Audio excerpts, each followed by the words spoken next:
everywhere. I'm everywhere. Every issue, there you are. That's what it's supposed to be, right? Right, exactly. Hopefully the people see that.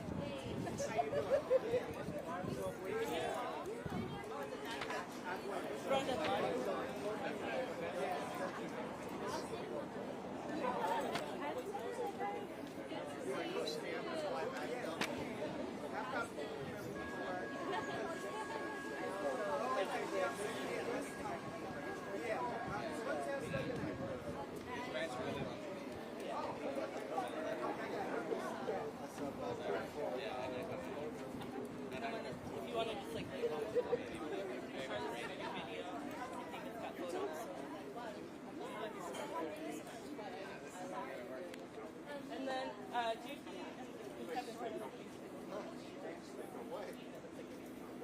I am. I'm forward. I'm hot. Come on down. I don't want to be in the middle. So let's push people together. Yep. Charlie's doing video.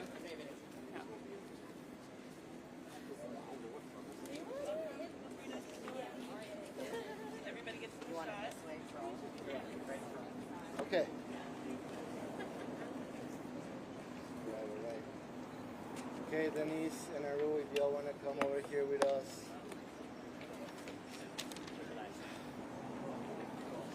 Whatever. All right.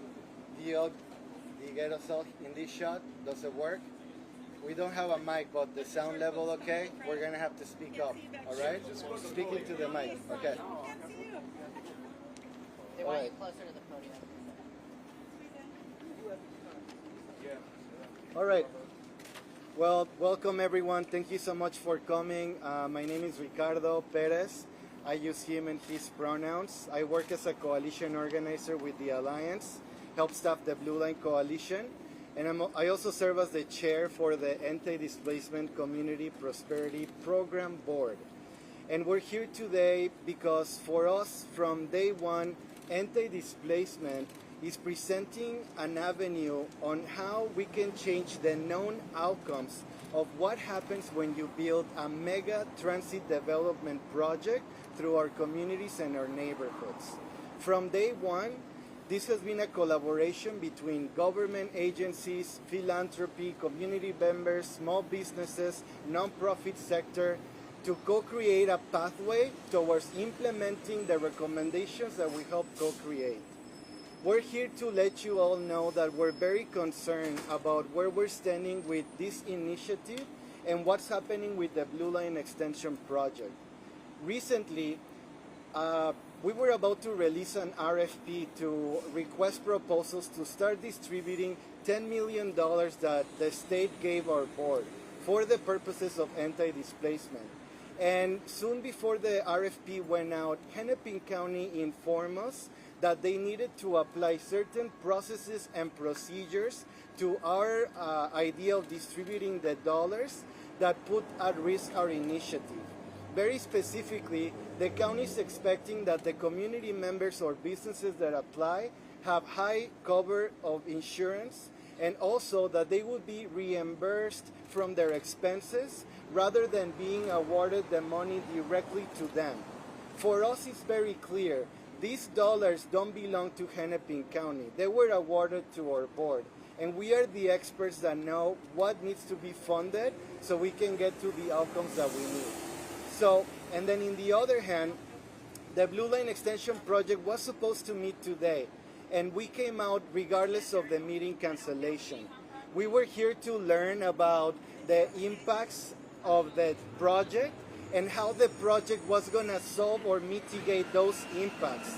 We're very concerned to hear that they have removed Chapter 7 of this study, a chapter that contains information on environmental justice.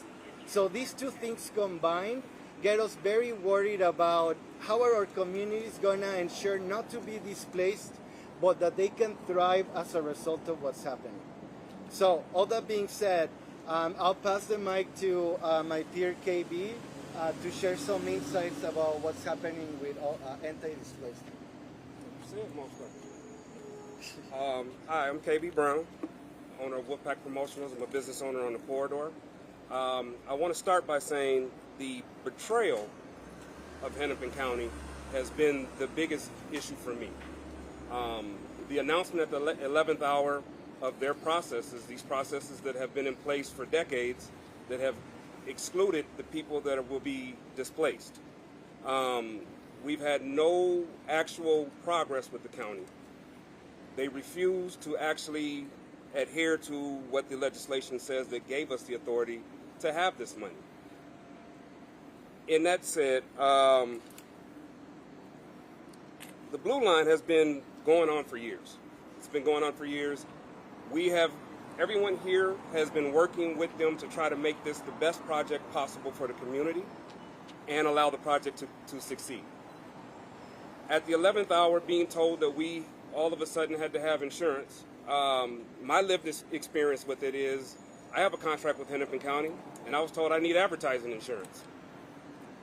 No one can tell me why, but I need $500,000 in advertising insurance. We want to make sure that they don't do this same thing to the community, because being that I know who to talk to, and it's still been a month and a half, I still haven't got progress on the insurance requirements that they're requiring me to have.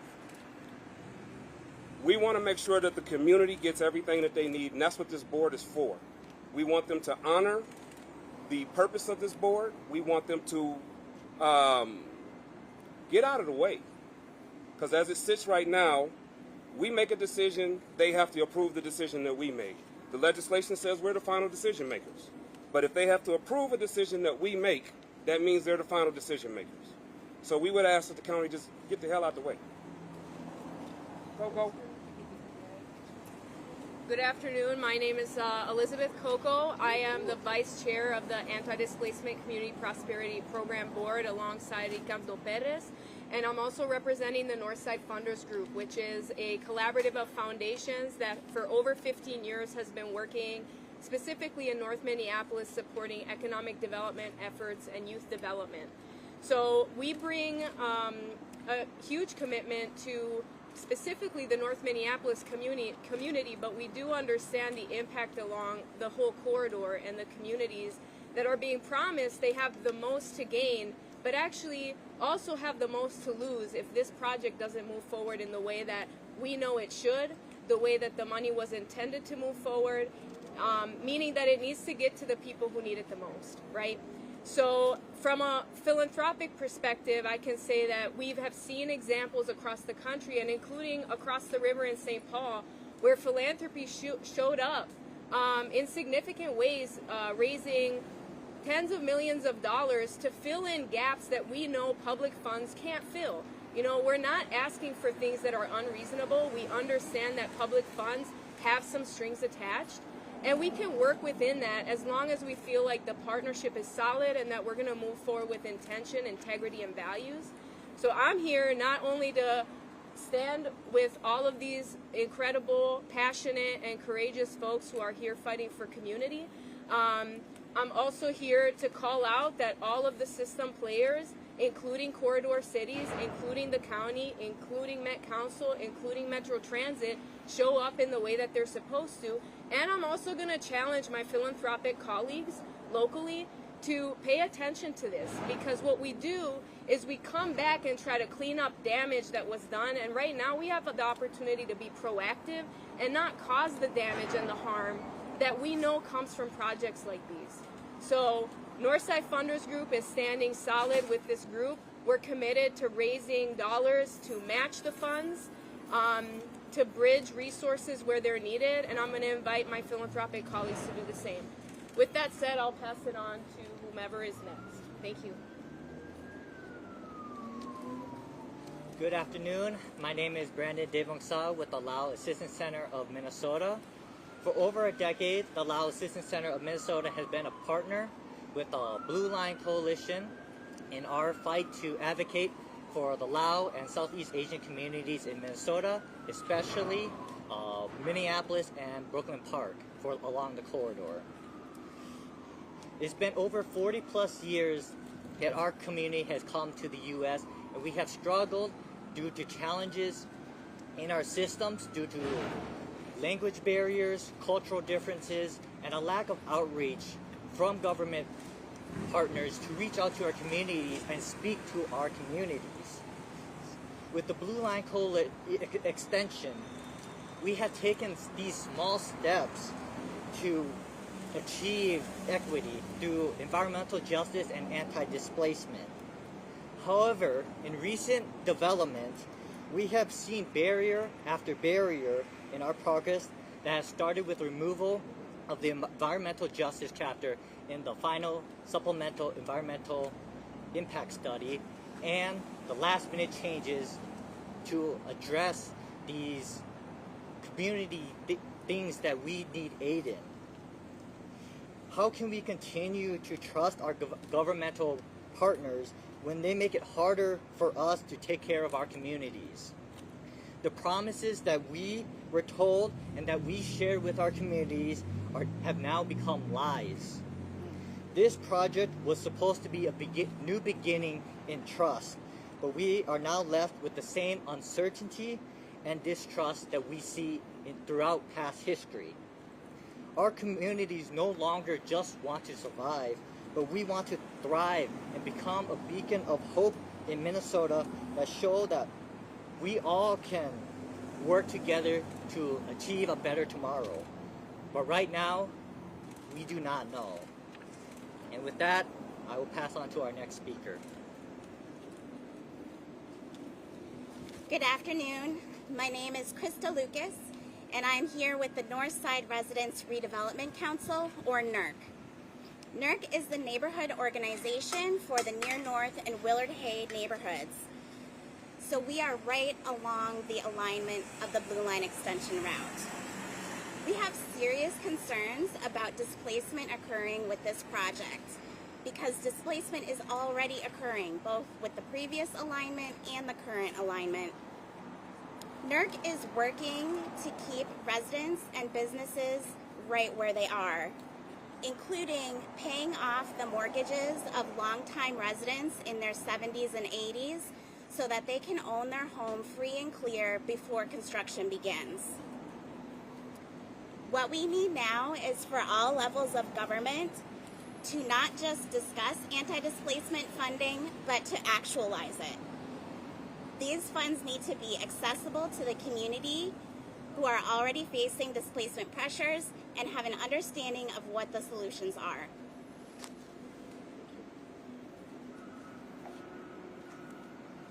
Good afternoon, everyone. Denise Butler here. I'm with ACER, which is African Career Education and Resource, Inc. ACER has been working with community along with mothers, youth, residents for over a decade, making decisions about where is this line going to go, who is going to benefit, and what does having access truly look like, and not just being in proximity. Taking ownership and leading with solutions is why we have the anti-displacement, and it's only a conversation because community chose to no longer be on the menu, but to create their own table. And this table did hard work of coming up with the anti-displacement policies to get them passed by the CMC table, and then they advocated for the resources to support this work. We are here to say take several seats and let the community move the anti-displacement resources through these cities. We know the Hennepin County needs to take the urgency and let the decisions be made that the community knows. And we know that you guys know how to be friendly and work in communities. So stop creating any further barriers and let folks do the work that needs to get done. Thank you. Good afternoon. My name is Andrea Young, and I am here representing the Heritage Park Neighborhood Association. I stand here today not just as a representative, but as a voice for the families and legacy of the residents of Heritage Park, a neighborhood with deep roots, rich stories, many of which are at risk of being erased if we do not act with urgency, intention, and care. For over a decade, the people of Heritage Park have been caught in the crosshairs of the Blue Line Extension project. First it was the original alignment, then the second. Through each change, each new map, our community has been told to wait. Wait to be heard, wait to be seen, and wait to be mitigated. But how long should a community have to wait for justice? Heritage Park is not just another stop on the transit map. It is home. It is the heart of North Minneapolis, a neighborhood of legacy residents who have stayed through disinvestment, through demolition, and through broken promises. These residents have roots here, history here, and they deserve more than continued displacement. What's especially painful is that the $10 million were allocated through community advocacy by our state legislators. Yet the funds have yet to be dispersed into the community. The delay in releasing those funds isn't just a policy issue, it's a human one. It's putting real pressure on families, pushing them closer to the edge of displacement every day. Let me be clear, the people of Heritage Park deserve easy access to those funds. They deserve the resources to repair their homes, to build equity, and to build generational cycles out of poverty. These are not luxuries, these are rights.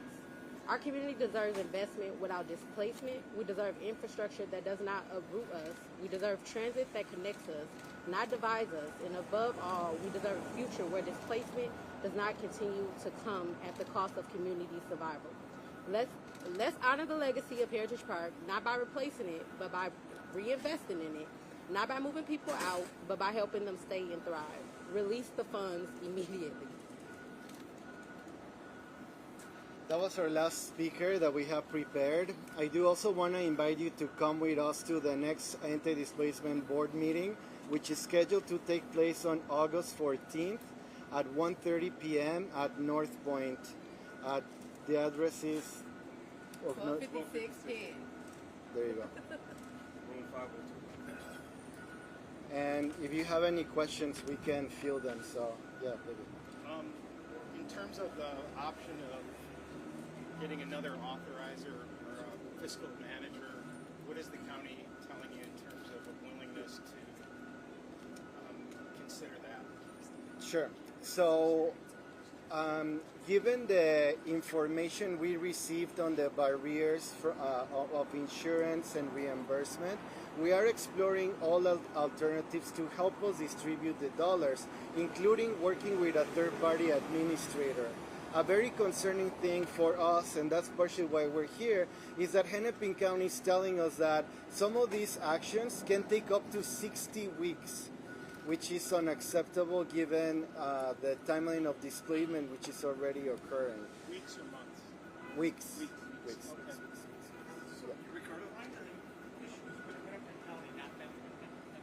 Hennepin County is the administrator of the board and the dollars that we're trying to distribute, and the Met Council is the one that's running the Blue Line Extension project. So we're looking at Hennepin County and Met Council to fulfill these anti-displacement commitments.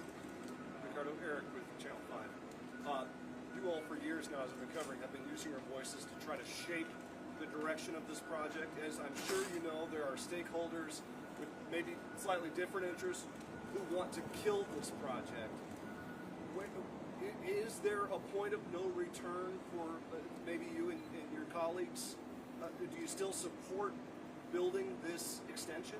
Sure. So I guess what we like to say is that, and maybe you can join me in saying it, not to be cheesy, but for us, it's not about the train, but it's about the people. So regardless of the mode of this project, the investment, the policies are needed and have been needed for a very long time. So the train is secondary, but we are challenging what the train is saying versus what it's doing. And the cancellation that took place today didn't give us the confidence that this is a priority for them as it is for us. Are you satisfied they put you on the agenda for October? Oh, we did? I didn't even know. I mean, I guess that's hot off the press. Yeah, of course, we are. Yeah.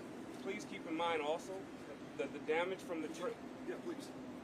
The damage for the train for the community started the moment they announced Broadway. So it doesn't matter if the train comes or doesn't come. The damage is still going to exist, and that's what Harrison is dealing with now. And they just left Harrison out to dry. They won't try to fix anything that happened when they announced Olsen Highway. So we don't really, I don't really care about the train at all. I care about the existence of our community and making sure our community can thrive. That's going to have to happen either way, whether they kill the train or not.